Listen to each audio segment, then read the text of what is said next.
Hi friends, this is Kamakshi. Welcome to my channel.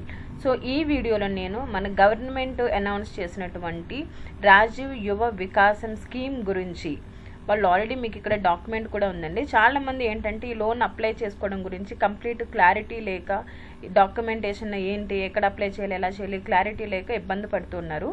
మీరు direct tcobmms.new.cgg.gov.in వెబ్సైట్కి login అయిన తర్వాత మీరు click here to application form పైన క్లిక్ చేసి మీరు డైరెక్ట్ అప్లికేషన్ ఫామ్కి వెళ్తారండి. అంటే ఈ పేజీకి మీరు ఎంటర్ అవుతారు. సో దీంట్లో మీ కాస్ట్ రిలేటెడ్గా మీరు సబ్మిట్ అనేది చేయాల్సి ఉంటుంది. సో అండ్ కింద ఇక్కడ మీరు చూడొచ్చు click here to download guidelines. So first మీరు గైడ్లైన్స్ చదవండి, మీరు ఎలిజిబుల్ ఉంటారా ఉండరా. గైడ్లైన్స్ చూసుకున్న తర్వాత మీరు అన్ని విధాలుగా అర్హులే అంటేనే మీరు అప్లై చేయండి. ఎందుకంటే ఒకవేళ మీరు అర్హత లేకుండా మీరు ఫేక్ డాక్యుమెంట్స్ సబ్మిట్ చేసి మీరు అంటే బిజినెస్ లేకుండా మీరు ఉంది ఇలాంటివి ఏదైనా క్రియేట్ చేసి మీరు పెడితే కనుక 5 years వరకు ఎలాంటి సబ్సిడీ ఎలాంటి గవర్నమెంట్ పథకానికి మీరు అర్హులు కాదు అనే ఒక నోట్ కూడా ఇవ్వడం జరిగింది. సో ఫ్రెండ్స్, అప్లై చేసే ముందు ప్లీజ్ కేర్ఫుల్. సో ఇక్కడ నేను మీకు గైడ్లైన్స్లో కొన్ని డీటెయిల్స్ మీతో డిస్కస్ చేస్తాను. ఈ వీడియోలో నేను ఫస్ట్ వీడియోలో ఆల్రెడీ ఈ డీటెయిల్స్ అని నేను ఎక్స్ప్లెయిన్ చేశాను మీకు. యూనిట్ కాస్ట్ ఏంటి అంటే 50,000 వరకు ఎంత బ్యాంక్ లోన్ ఇస్తుంది, ఎంత మనం పే చేయాల్సి ఉంటుంది అనేది నేను మీకు ఆల్రెడీ వీడియోలో ఎక్స్ప్లెయిన్ చేశాను. సో ఇక్కడ మనకి ఫస్ట్ ఎలిజిబిలిటీ క్రైటీరియా చూస్తే, ఒకవేళ మీరు రూరల్ ఏరియాలో 1,50,000 పర్ యానం ఉంటే ఇన్కమ్ లిమిట్ ఇది ఉండాల్సి ఉంటుందండి. అదే అర్బన్ ఏరియాలో అయితే 2 lakh వరకు పర్ యానం ఇన్కమ్ అనేది ఉండాల్సి ఉంటుంది. అండ్ నెక్స్ట్ వచ్చేసేసి ఏజ్ లిమిట్ కూడా ఉందండి మనకి. ఏజ్ లిమిట్ కంటే ముందు ఇక్కడ ఇంకొక పాయింట్ నేను మీతో డిస్కస్ చేయాలి. చాలామందికి ఏంటంటే రేషన్ కార్డ్ అనేది లేదు. సో రేషన్ కార్డ్ లేని వాళ్ళు కూడా అప్లై చేసుకోవచ్చా, అయితే ఎలా అప్లై చేయాలి అనేది కూడా చాలామందికి డౌట్స్ ఉన్నాయి.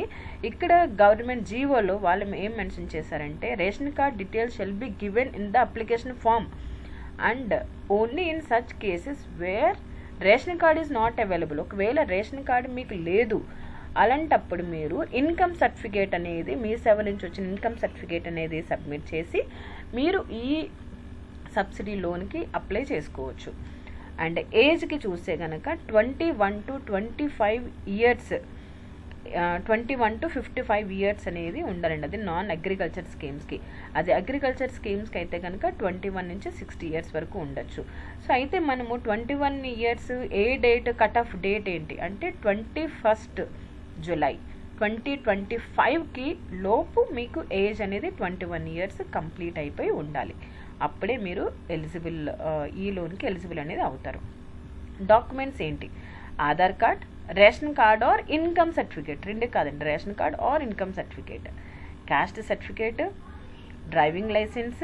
ఒకవేళ మీరు ట్రాన్స్పోర్ట్ సెక్టర్ స్కీమ్కి అప్లై చేస్తే కనుక, ఒకవేళ మీరు అగ్రికల్చర్ స్కీమ్కి అప్లై చేస్తే కనుక మీ పట్టాదారు ఏదైతే పాస్బుక్ ఉంటుందో అది అప్లై చేయాల్సి ఉంటుంది. అండ్ ఒకవేళ మీరు PWDS సర్టిఫికేట్కి అప్లై చేస్తే కనుక ఈ సద్రం సర్టిఫికేట్ సబ్మిట్ చేయాల్సి ఉంటుంది. మీ పాస్పోర్ట్ సైజ్ ఫోటోగ్రాఫ్ అనేది సబ్మిట్ చేయాలండి కంపల్సరీగా. అండ్ వాల్యునరబుల్ గ్రూప్ సర్టిఫికేట్ కూడా ఈ లెవెల్ ఆఫ్ దానికి అప్లై చేసి ఈ సర్టిఫికేట్ అనేది కంపల్సరీ అండి. సో ఇది మనకి డాక్యుమెంటేషన్. అదర్ కండిషన్స్ ఏమున్నాయి, అదర్ కండిషన్స్ మనం చూస్తే ఒక్క ఇంటికి ఒక్క పర్సన్ మాత్రమే అప్లై చేయడానికి ఆప్షన్ ఉందండి. ఓకే, అంటే ఒక ఇంట్లో ఒక రేషన్ కార్డులో 10 మంది బిజినెస్ చేసినా, లేదు 3 అన్నతమ్ములు బిజినెస్ చేసినా అందరికీ ఈ ఆప్షన్ అనేది లేదండి. 1 person మాత్రమే అప్లై చేయడానికి వచ్చింది. ఎక్కడ అప్లై చేసుకోవాలి మనము అంటే ఈ ఏదైతే పోర్టల్ ఉందో OBMMS పోర్టల్కి వెళ్ళిపోయి మనం అప్లై చేయాలి. అప్లై చేసిన తర్వాత మీరు ఆ ఫామ్ ఏదైతే వస్తుందో, అప్లై చేసిన తర్వాత మీకు ఒక ఫామ్ అనేది డౌన్లోడ్ అవుతుందండి. ఒకవేళ మీకు ఫామ్ డౌన్లోడ్ కాకుండా బెనిఫిషరీ నెంబర్ మీకు టెక్స్ట్ మెసేజ్ వచ్చింది కానీ మీకు అప్లికేషన్ డౌన్లోడ్ అవ్వలేదు, అప్పుడు ఏం చేయాలి అది మీకు నేను కమింగ్ వీడియోలో చూపిస్తాను. అది కూడా చేసిన తర్వాత మీకు ఏదైతే డాక్యుమెంట్ వస్తుందో అది అబోవ్ మెన్షన్ చేసిన డాక్యుమెంట్స్ అన్నీ తీసుకుని మీరు మున్సిపల్ ఆఫీస్లో, అంటే మీ నియర్ బై ఏదైతే municipal office or zonal commissioner office ఏదైతే ఉందో అక్కడ ఈ డాక్యుమెంట్ అనేది సబ్మిట్ చేయాల్సి ఉంటుందండి.